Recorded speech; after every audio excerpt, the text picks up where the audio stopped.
High dear student, welcome to great aims for a new class.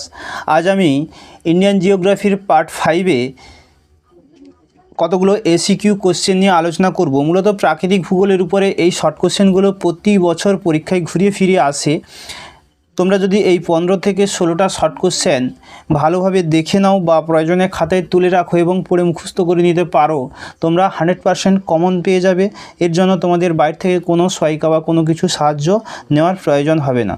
তার জন্য তোমাদের শুরু থেকে একেবারে শেষ পর্যন্ত ক্লাসটা মন দিয়ে দেখতে হবে এবং ক্লাসগুলো খুবই সুন্দর করে ফলো করতে হবে। আমার কথাগুলো মন দিয়ে শুনবে। তো চলো ক্লাসটা শুরু করি। আমাদের ফার্স্ট কোশ্চেন যেটা আছে সেটা হচ্ছে মালনাদ কাকে বলে। মালনাদ কাকে বলে? প্রথমে তোমাদের পশ্চিমঘাট পর্বতটা দেখতে পাচ্ছ। এই হচ্ছে পশ্চিমঘাট পর্বত। এই পশ্চিমঘাট পর্বত এই যে কালো করে উঁচু হয়ে আছে, এটা হচ্ছে পশ্চিমঘাট পর্বত। তো এই পশ্চিমঘাট পর্বতের পূর্ব দিকে খাড়া ঢালযুক্ত পাথুরে গ্রানাইট নিজ শিলা দ্বারা গঠিত গোলাকৃতি মাথা বিশিষ্ট পাহাড়ি ভূমিরূপকে মালনাদ বলা হয়। এই পাহাড়ি অঞ্চল যে রয়েছে পশ্চিমঘাট পর্বতের পূর্ব দিক, এগুলো কিন্তু অনেকটা খাড়া এবং পাথুরে ও গ্রানাইট নিজ শিলা দ্বারা গঠিত, খাড়া প্রকৃতির। এটা মনে রাখতে হবে। তো খাড়া, তো এই ধরনের ভূমিরূপকে বলা হচ্ছে মালনাদ। নেক্সট কোশ্চেন, ময়দান কাকে বলে? ময়দান কাকে বলে? ঠিক এই যে মালনাদ দেখতে পাচ্ছি পশ্চিমঘাট পর্বতের পূর্ব দিকে, এই পশ্চিমঘাট পর্বতের পূর্ব দিকে যে মালনাদ রয়েছে তার পূর্ব দিকে, মালনাদের পূর্ব দিকে যে বিস্তীর্ণ অঞ্চল জুড়ে সমভূমি বা সমপ্রায় ভূমি রয়েছে, সমভূমি বা সমপ্রায় ভূমি রয়েছে যেটা গ্রানাইট এবং নিজ শিলা দ্বারা গঠিত, তো সেটাকে বলা হচ্ছে ময়দান। চলো নেক্সট কোশ্চেন দেখি, রোহি কাকে বলে? রোহি কাকে বলে? এটা কিন্তু আরাবল্লী পর্বত, এই যে আরাবল্লী পর্বত দেখতে পাচ্ছি, আমরা যে এই আরাবল্লী পর্বত দেখতে পাচ্ছি, এই আরাবল্লী পর্বতের পশ্চিম দিকে যে নদীগুলো প্রবাহিত হয়েছে, এই আরাবল্লী পর্বতের পশ্চিম দিকে, এটা তো ক্ষয়জাত পর্বত, তো এই আরাবল্লী পর্বতের পশ্চিম দিকে যে নদীগুলো প্রবাহিত হয়েছে সেগুলো যখন বর্ষাকালে বন্যা দ্বারা প্লাবিত হয়ে যায়, তাদের পলি বালি সঞ্চিত হয়ে এই সমস্ত জায়গায় যে সমভূমি সৃষ্টি করেছে তাকে রোহি বলা হয়, তাকে রোহি নামে ডাকা হয়। পরে কোশ্চেন, বাগার কাকে বলে? বাগার কাকে বলে না, বাগার হচ্ছে রাজস্থানের মরুভূমিতে আরাবল্লী পর্বতের পাদদেশে অল্প বালুকাময় অংশ বাগার নামে পরিচিত। এই যে রাজস্থানের মরুভূমি অঞ্চলে আরাবল্লী পর্বত রয়েছে তার ঠিক পাদদেশীয় অংশে, রোহিত বিশাল জায়গা জুড়ে হয়, কিন্তু তার ঠিক পাদদেশীয় অংশে অল্প বৃষ্টিপাতযুক্ত অঞ্চল হলে সমগ্র অঞ্চল কিন্তু মাঝে মাঝে পাদদেশীয় অংশে বালুকাময় অংশ থাকে এবং সেখানে যদি অল্প স্বল্প বৃষ্টিপাত হয় তাহলে সমগ্র অংশ ঘাসে ঢেকে যায়। এই ধরনের ভূমিরূপকে বাগার নামে ডাকা হয়। সেখানে শুষ্ক বা শুকনো ফসল যেমন জোয়ার বাজরা রাগি ইত্যাদির চাষবাস হয়।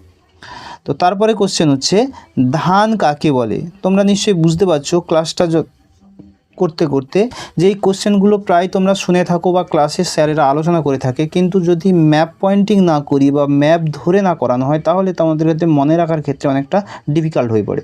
তার জন্য আমি ম্যাপ সহযোগে তোমাদের দেখাচ্ছি, ক্লাসগুলো সুন্দর করে ফলো করো। ধান কাকে বলে না, রাজস্থানের মরুভূমি অঞ্চলে বায়ু দ্বারা বালুকারাশি উড়ে গিয়ে গভীর গর্তের সৃষ্টি হয়, সেগুলো বছরের বেশিরভাগ সময় শুকিয়ে থাকে নয়তো বা নোনা জলে ভর্তি থাকে। যখন এই হ্রদগুলি শুকিয়ে যায় তখন তাকে স্থানীয় ভাষায় ধান বলে। এই যে রাজস্থানের মরুভূমি অঞ্চল দেখতে পাচ্ছ, এই রাজস্থানের মরুভূমি অঞ্চলে কি হয়, বালুকারাশি প্রচণ্ডভাবে বায়ু প্রবাহের দ্বারা উড়ে যায়, কারণ এখানে বায়ুর কাজ ভীষণভাবে কাজ করে। তো মাঝে মাঝে কি হয়, সেই বালুকারাশি উড়ে গিয়ে গভীর গর্তের সৃষ্টি হয়ে যায়। তো এইগুলো অনেক সময় নোনা জলে ভর্তি থাকে, তখন তাকে আমরা মরুদ্যান বলে থাকি, আর যখন সেগুলো শুকিয়ে যায় তখন তাকে ধান বলে থাকি। তো নেক্সট কোশ্চেন, খাদার ও ভাঙ্গার কাকে বলে? খাদার ও ভাঙ্গার কাকে বলে? গঙ্গা ও তার উপনদী বাহিত পলিবালি সঞ্চিত হয়ে যে সমভূমির সৃষ্টি হয় তাকে গঙ্গা সমভূমি বলে।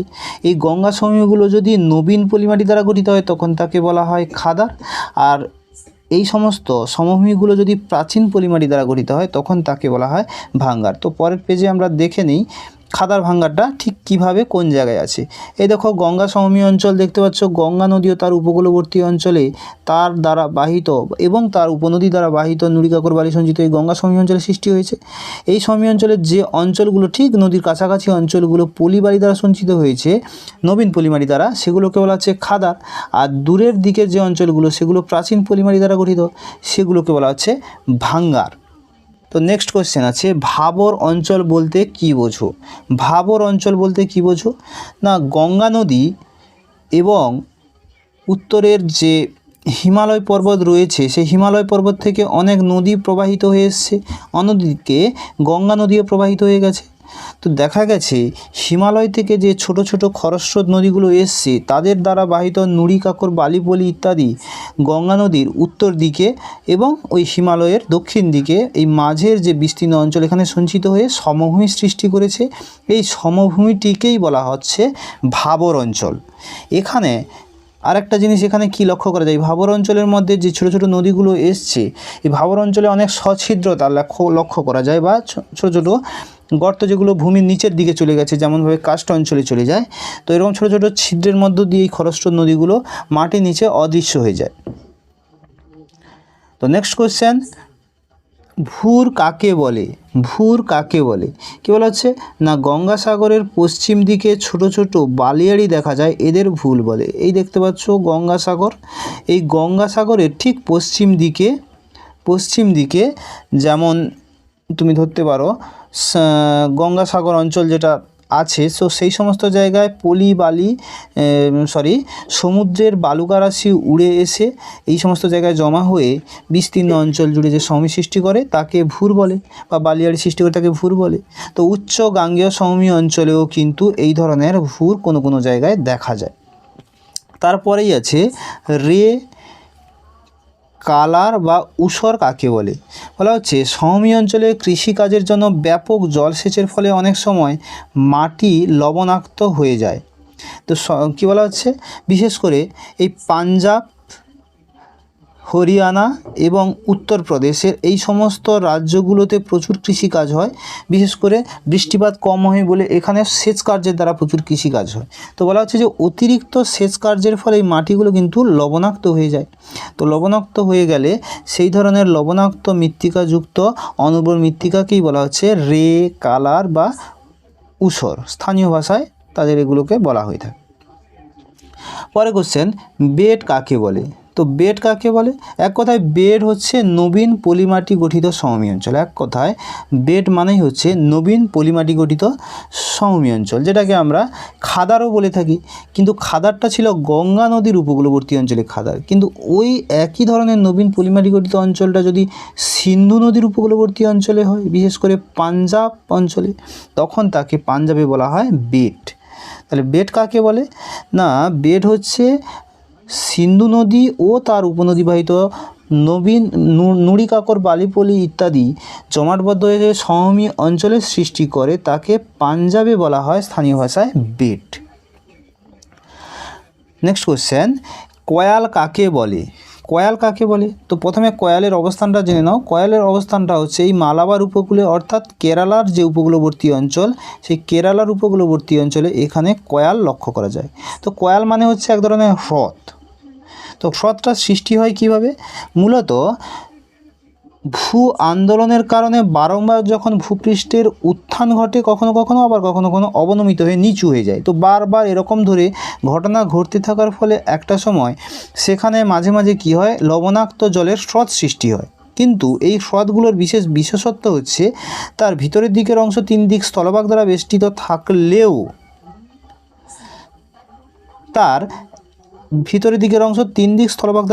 থাকলেও একটা প্রান্ত কিন্তু সমুদ্রের দিকে উন্মুক্ত থাকে।